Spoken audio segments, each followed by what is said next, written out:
प्रिय भैया बहनों, आज पहले पाठ का तीसरे स्टेप पढ़ेंगे।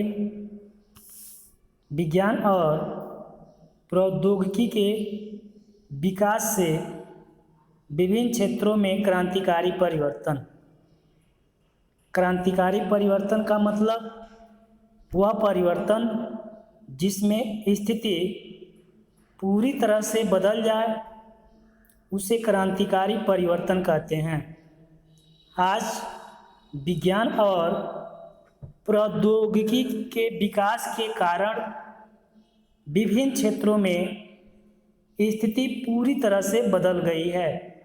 जैसे औद्योगिक क्रांति, जनसंचार क्षेत्र में क्रांति, कंप्यूटर, इंटरनेट, इलेक्ट्रॉनिक डाक सेवा, मोबाइल फ़ोन, स्मार्टफोन, कृषि, ईंधन, चिकित्सा, राष्ट्रीय सुरक्षा एवं युद्ध।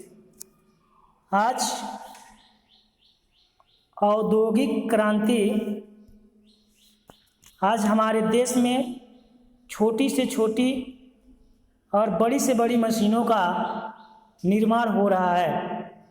रेल इंजन हो या हवाई जहाज़ का इंजन हो, छोटे छोटे वाहन हो या बड़े बड़े जलपोत हो, सभी मशीनों को आज अपने देश में तैयार किया जा रहा है। लड़ाकू विमान हो, युद्धतोप हो, पनडुब्बी हो, विमान भेदी तोपें, टैंक आदि का निर्माण पर हम आज आत्मनिर्भर हैं।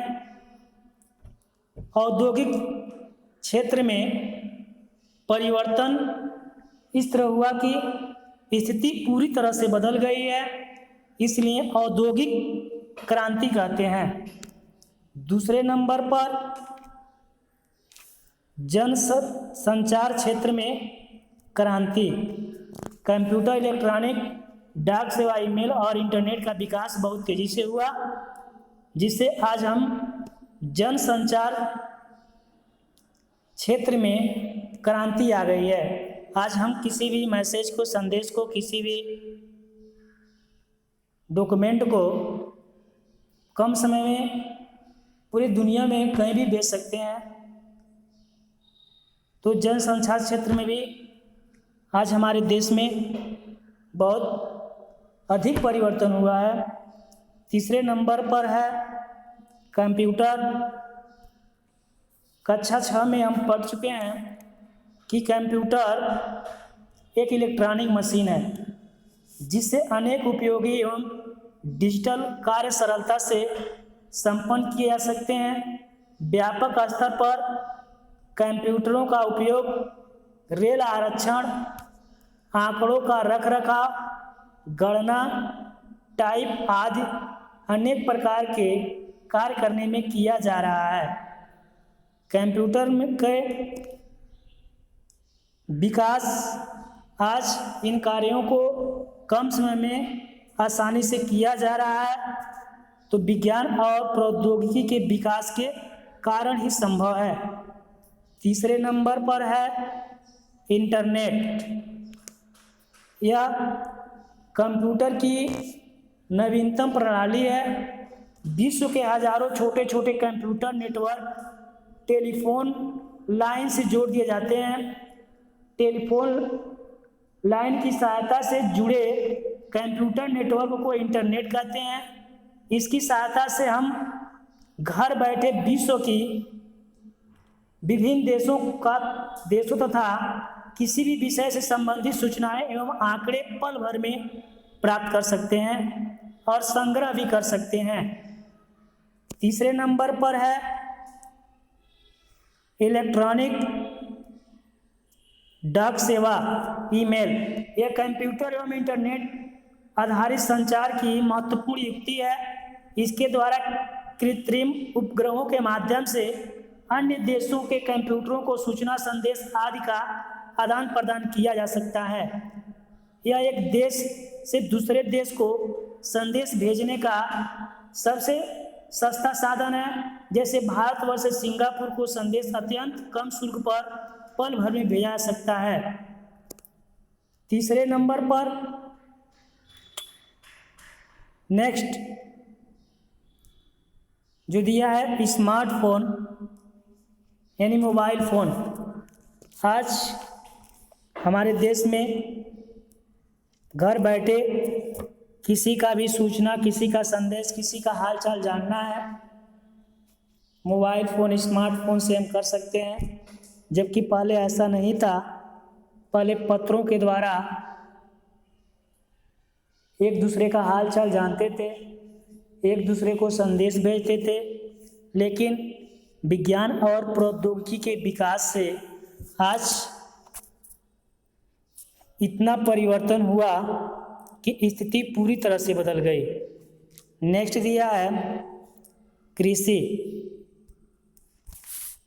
जनसंख्या विस्फोट से भूमि पर दबाव बढ़ा है, जिसके कारण खाद्यान्न की समस्या मानव के लिए एक विशेष प्रकार की चुनौती के रूप में खड़ी हुई है।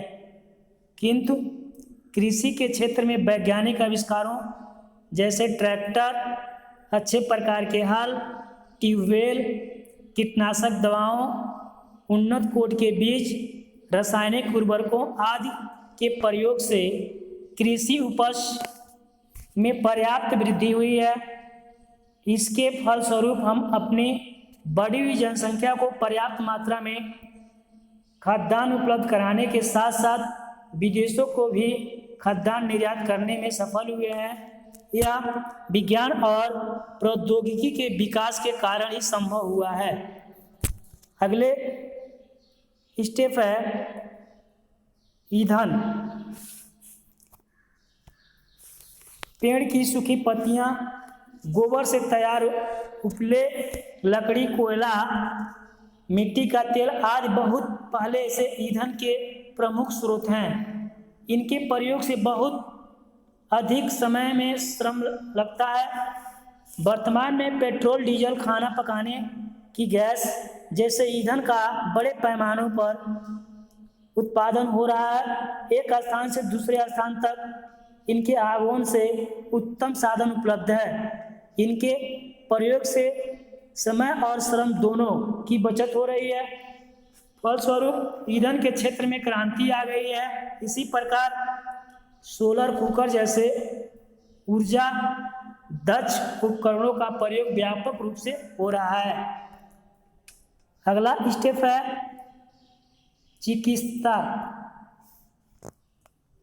चिकित्सा के क्षेत्र में भी बहुत तीव्र गति से विकास हुआ है। जैसा मियादी बुखार आदि को सफल इलाज हेतु नई औषधियों की खोज हुई है और इनका पर्याप्त उत्पादन भी हो रहा है। चेचक, हैजा, काली खांसी, पोलियो, टीबी की रोकथाम हेतु उपयुक्त प्रतिरोधी टीकों का विकास हुआ है। अल्ट्रासाउंड, एक्सरे, इंडोस्कोप आदि का शरीर के अंदरूनी भागों की जांच में प्रयोग हो रहा है। इनसे घातक बीमारियों की रोकथाम में तीव्र गति से सफलता मिली है। फलस्वरूप चिकित्सा के क्षेत्र में भी क्रांति आ गई है। यह विज्ञान और प्रौद्योगिकी के विकास से ही संभव हुआ है। लास्ट स्टेप है राष्ट्रीय सुरक्षा एवं युद्ध। राष्ट्रीय सुरक्षा के क्षेत्र में हमारे देश में बहुत तेजी से उन्नति की है। इससे एक नई क्रांति आ गई है। पृथ्वी, अग्नि, त्रिशूल जैसी मिसाइलों का निर्माण हमारे देश में हो चुका है। इनका सफल परीक्षण भी हुआ है।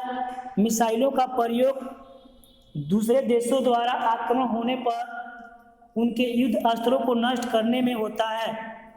इनसे हमारे देश की प्रभावी ढंग से सुरक्षा होती है। युद्ध की स्थिति में रॉकेट द्वारा मिसाइलें छोड़ने की तकनीकी में हमारे देश ने सफलता प्राप्त की है। तो ये विज्ञान और प्रौद्योगिकी के विकास से संभव हुआ है।